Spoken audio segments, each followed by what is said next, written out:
Imagine standing in a control room in 1943. You are watching a screen that represents the safety of the German homeland.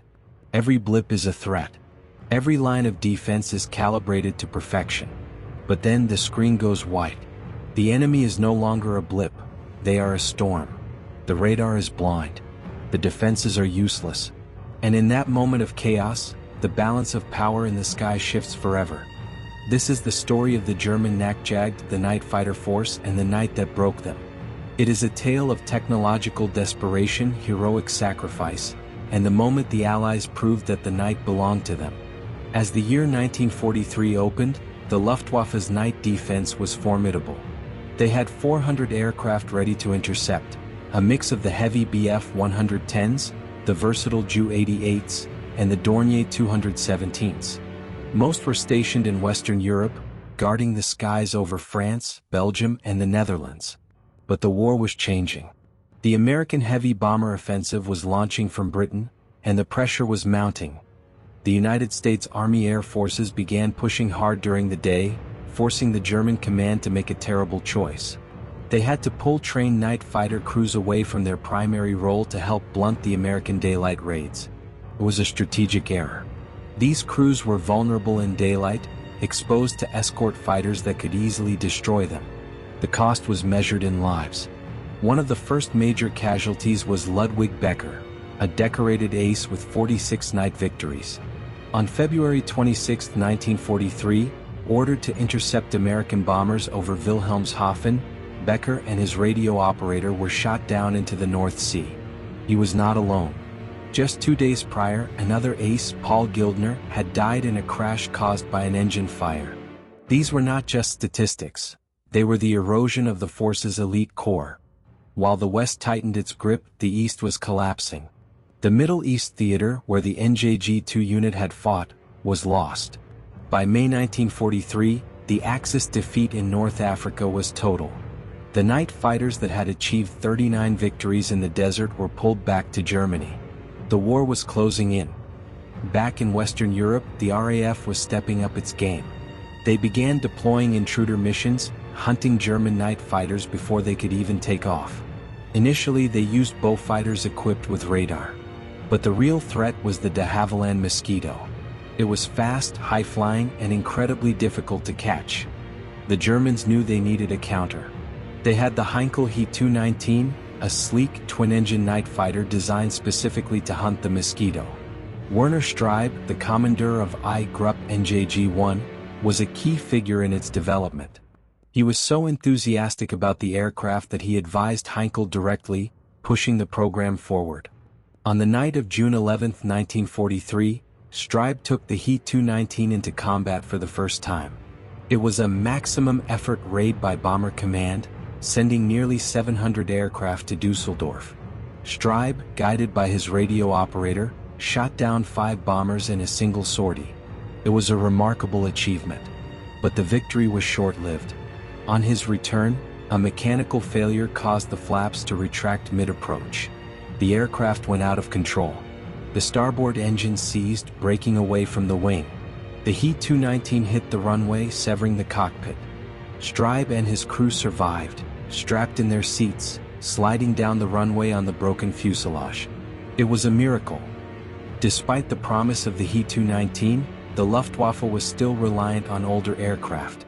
And then came the night that changed everything. July 24, 1943. The city of Hamburg. The British launched Operation Gemara. 791 bombers flew toward the city. The German night fighters scrambled. They tuned their radar screens. And then the chaos began. The German radar systems, the Freya and Würzburg, were suddenly blinded. Thousands of false echoes filled the screen. It looked like an enormous force was in the air, but it was an illusion. The British had deployed Window. These were strips of tinfoil 27 centimeters long, dropped in massive quantities. They matched the wavelength of the German radar, creating a blizzard of false signals.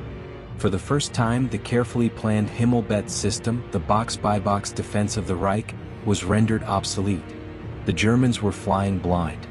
Yet, the British losses that night were surprisingly low.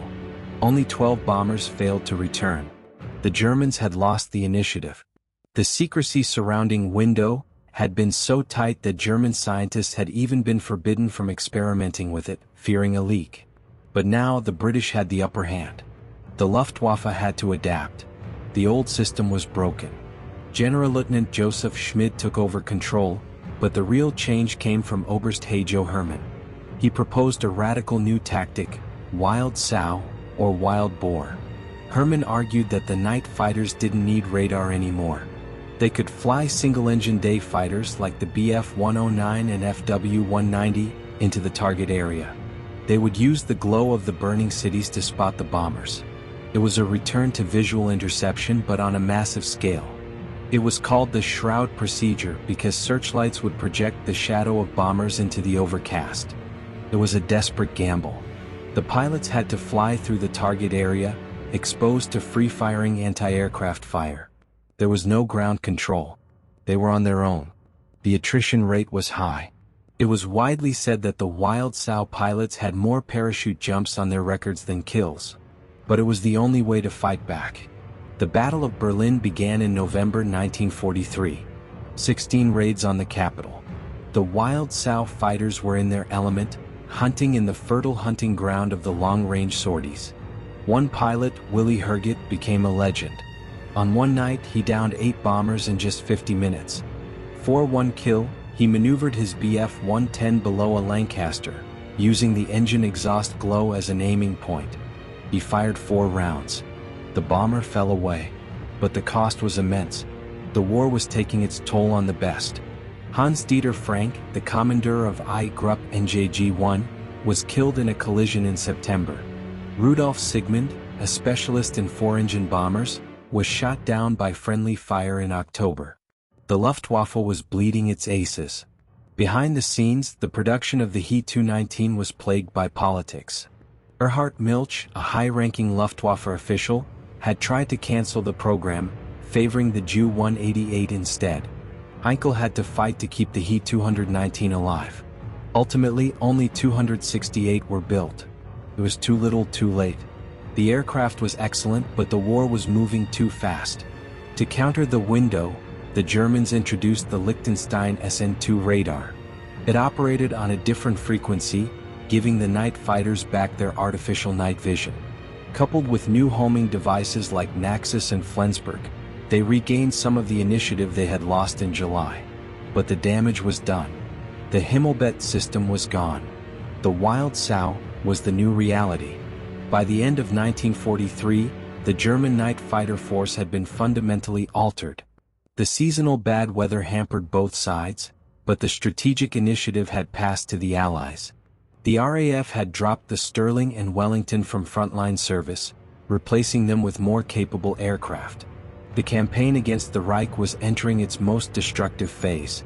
The Hamburg raid was the watershed. It proved that technology could be turned against the defender. It forced the Luftwaffe to abandon its rigid defense in favor of chaotic, high-risk freelance tactics. The night was no longer a shield, it was a battlefield where the Germans were increasingly outnumbered and outgunned. In the end, the war was not won by the best aircraft or the most skilled pilots. It was won by the side that could adapt faster. The Germans had the He-219. They had the Wilde Sau. But they could not stop the storm. History remembers the night fighters as the guardians of the night. But in 1943 the night belonged to the bombers. And the lights of Hamburg burned brighter than the searchlights of the Reich.